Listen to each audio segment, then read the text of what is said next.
हमारे सभी धार्मिक ग्रंथों, शास्त्रकारों और संत महात्माओं ने बार बार एक बात कही है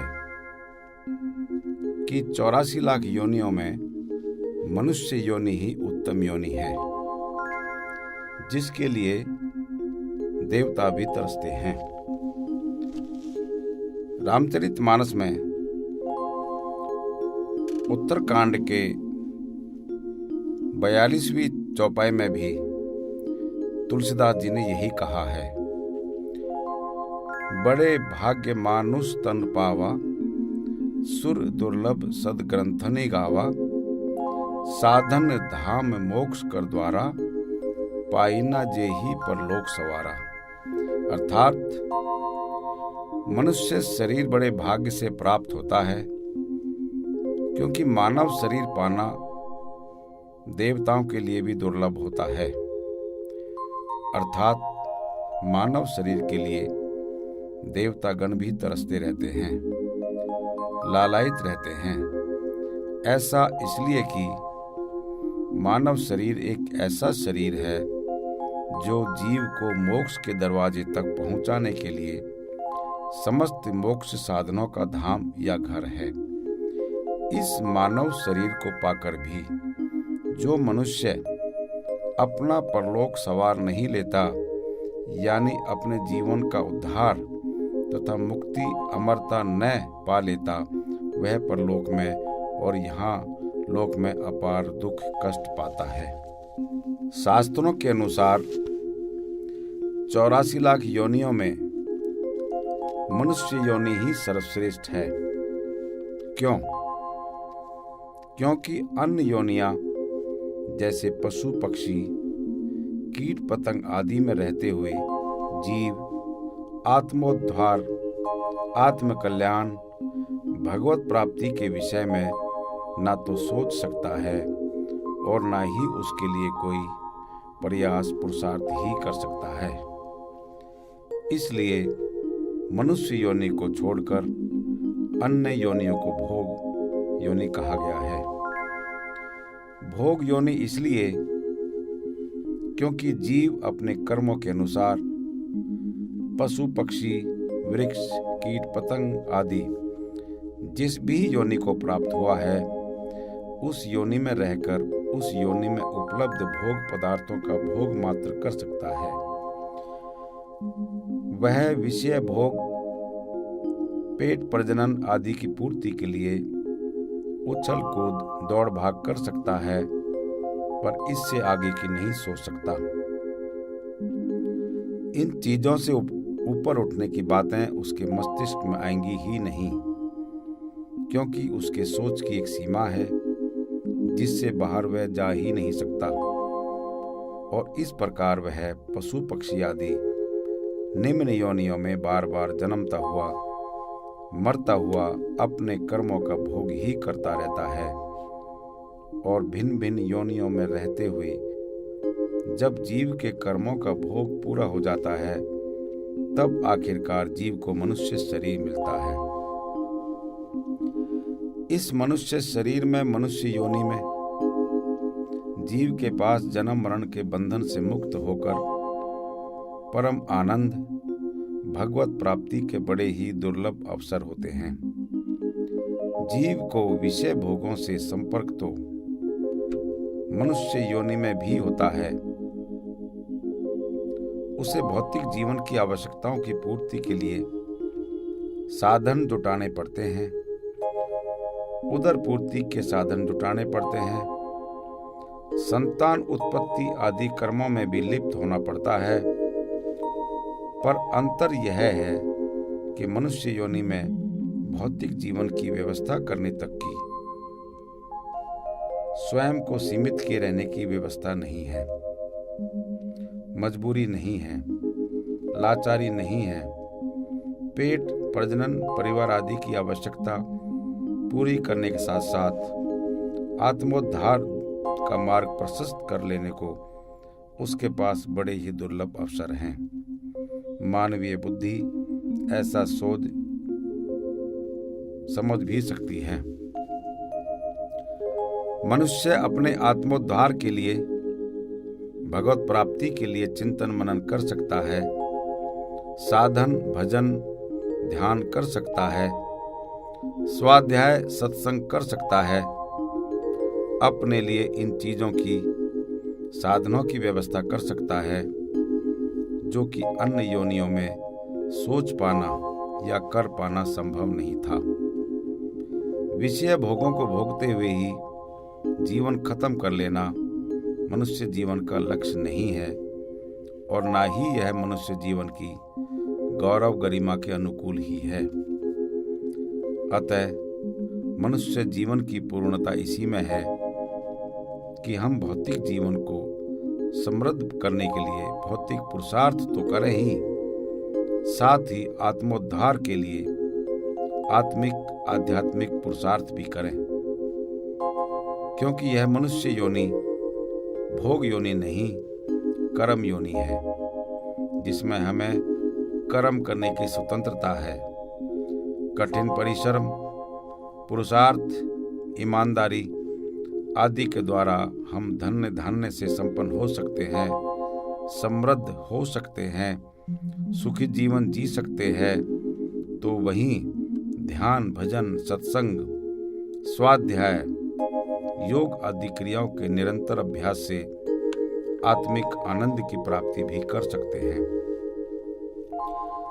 पशु पक्षी आदि योनियों में रहते हुए जीव सिर्फ शरीर के बारे में ही सोच सकता है और शारीरिक आवश्यकताओं की पूर्ति कर सकता है, पर मनुष्य योनि में रहते हुए हम मात्र शरीर के बारे में ही नहीं, शारीरिक आवश्यकताओं की पूर्ति मात्र के बारे में ही नहीं, बल्कि शरीर में आत्मा के रूप में प्रतिष्ठित परमात्मा के बारे में भी सोच सकते हैं। हम विचार कर सकते हैं, चिंतन मनन कर सकते हैं, ध्यान कर सकते हैं, योग कर सकते हैं और अपनी मुक्ति और आनंद का मार्ग भी प्रशस्त कर सकते हैं। हम जीवन मरण के बंधन से मुक्त हो हमेशा के लिए परम आनंद में अवस्थित हो सकते हैं। पर यदि मनुष्य शरीर प्राप्त कर लेने के बाद भी हमारा जीवन उदर पूर्ति, प्रजनन पूर्ति आदि तक ही सीमित रहा, तो इससे बड़ी दुर्घटना मानव जीवन के साथ और क्या हो सकती है। इससे अधिक लज्जाजनक, शर्मनाक और ग्लानि की बात दूसरी कोई हो ही नहीं सकती। नाना प्रकार के दुखों, द्वंद्वों, कष्टों, कलेशों से मुक्त होकर परम आनंद को प्राप्त करने का मनुष्य शरीर ही तो उत्तम साधन है और मनुष्य जीवन ही उत्तम अवसर भी है। जैसे कुशल किसान उत्तम अनुकूल मौसम पाकर अपने खेतों में उस मौसम विशेष में उगने वाले बीज, फसल आदि बोकर, लगाकर, उगाकर अपने को सुखी और समृद्ध कर लेता है, वैसे ही जीव को मनुष्य शरीर में रहते हुए मानव जीवन जीते हुए सच्चाई के मार्ग पर, आत्मोद्धार के मार्ग पर बिना विलंब किए चल पड़ना चाहिए, क्योंकि यह मनुष्य शरीर क्षण भंगुर है और यह बड़ी तेजी से मृत्यु की ओर अग्रसर होता जा रहा है। यही उत्तम समय है, अनुकूल मौसम है आत्मोद्धार के बीज बोने का, परमानंद को पाने का। मनुष्य योनि में ही आत्मोद्धार संभव है। अस्तु अगर मनुष्य योनि में चूक गए तो उद्धार होना असंभव है। यह जीवन परमात्मा प्रदत्त अमूल्य उपहार है। ऐसे दुर्लभ मानव जीवन का हर पल, हर क्षण बड़ा कीमती है, अमूल्य है। यहाँ हर पल बीता जा रहा है, हम मृत्यु की ओर अग्रसर हो रहे हैं। अस्तु आलस्य, प्रमाद आदि को त्याग कर, विषय भोगों के प्रति आसक्ति को त्याग कर मानव जीवन के परम लक्ष्य की ओर बढ़ चलें और अपने मार्ग पर तब तक चलते रहें जब तक कि लक्ष्य की प्राप्ति ना हो जाए। हमारे लिए शास्त्रों का भी यही आदेश है कि हम मानव तन पाकर मानव जीवन के परम लक्ष्य को प्राप्त करें। इसी में मानव जीवन की सार्थकता है, सफलता है और गरिमा है। मनुष्य योनि में भी यदि हम पशु योनि की तरह ही जीवन जीते रहे तो फिर मनुष्य के लिए इससे अधिक ग्लानि की बात क्या हो सकती है। पशु पक्षी आदि योनियों में रहते हुए भी जीव विषय भोगों में निमग्न रहा, पर उससे कभी तृप्ति प्राप्त नहीं हुई। मनुष्य योनि में विषय भोगों में निमग्न रहते हुए भी किसी जीव को कभी शाश्वत सुख शांति की प्राप्ति नहीं हो सकी है। इंद्रियों से मिलने वाले सुख क्षणिक हैं, क्षण भंगुर हैं, पर आत्मा से निःसृत आनंद शाश्वत है, पूर्ण है। अतः हमें शाश्वत सुख सौंदर्य के स्रोत परमपिता परमेश्वर की उपासना करनी चाहिए, भगवत भक्ति करनी चाहिए, भगवत भजन भगवत ध्यान करना चाहिए। इसी से हम अपनी आत्मा में सत्य चित्त आनंद स्वरूप परमात्मा की अनुभूति कर सकेंगे। हम प्रेम स्वरूप आनंद स्वरूप परमात्मा की अनुभूति अपनी आत्मा में कर सकेंगे। सभी प्रकार के कष्ट कलेशों से मुक्ति पा सकेंगे और जीवन मरण के बंधन से भी मुक्त हो परम आनंद में अवस्थित हो सकेंगे। अमूल्य मानव जीवन को सार्थक सफल बनाने को लेकर हमारे शास्त्रों में भी बड़े ही प्रेरणादायी सूत्र दिए गए हैं, जिनमें ऋग्वेद में, गीता में, हमारे 4 वेदों में इसी विषय पर, उपनिषदों में इसी विषय पर काफी चर्चा हुई है। वहीं तुलसीदास जी ने रामचरितमानस के उत्तरकांड के चौपाई 42, 43 और 44 में मानव जीवन की महत्ता को प्रकाशित करते हुए कहा, जिसमें भगवान राम स्वयं हम सबको ज्ञान दे रहे हैं। इन चौपाइयों का हिंदी में अर्थ यह है कि एक बार श्री रघुनाथ के बुलाए हुए गुरु वशिष्ठ, ब्राह्मण और अन्य सब नगर निवासी सभा में आए। जब गुरु मुनि ब्राह्मण तथा अन्य सब सज्जन यथा योग बैठ गए, तब भक्तों के जन्म मरण को मिटाने वाले भगवान श्री राम ये वचन बोले, हे समस्त नगरवासियों, मेरी बात सुनिए। यह बात मैं हृदय में कुछ ममता का लाकर नहीं कहता हूँ और न इसमें कुछ प्रभुता ही है, इसलिए मेरी बात को सुन लो और यदि तुम्हें अच्छी लगे तो उसके अनुसार करो। और वह बात यह है कि बड़े भाग से यह मनुष्य शरीर मिला है।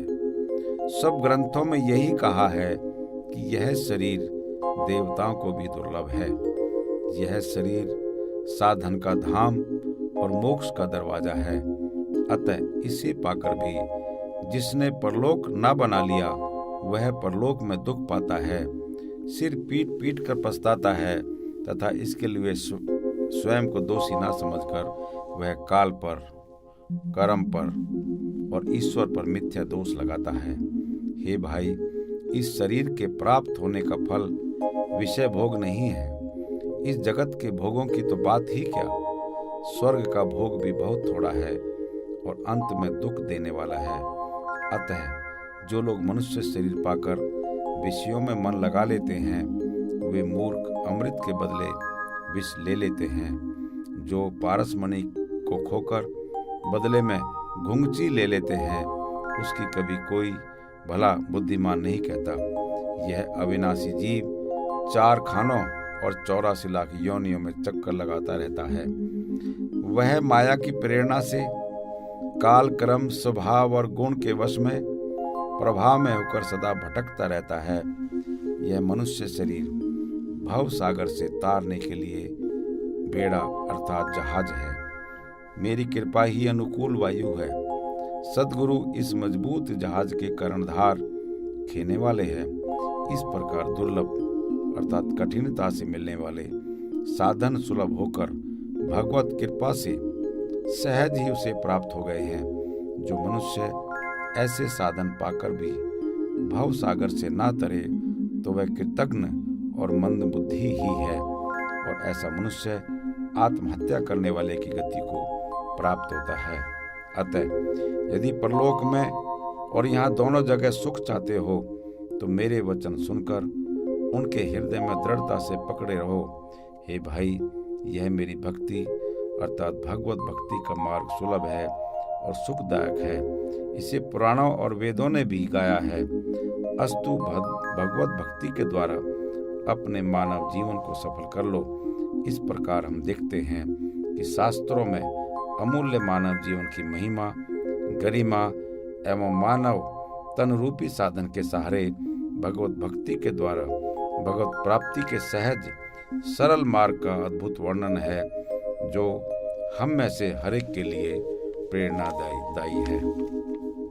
साथियों, आज की यह वीडियो यहीं पर समाप्त होती है। आपका बहुत बहुत धन्यवाद।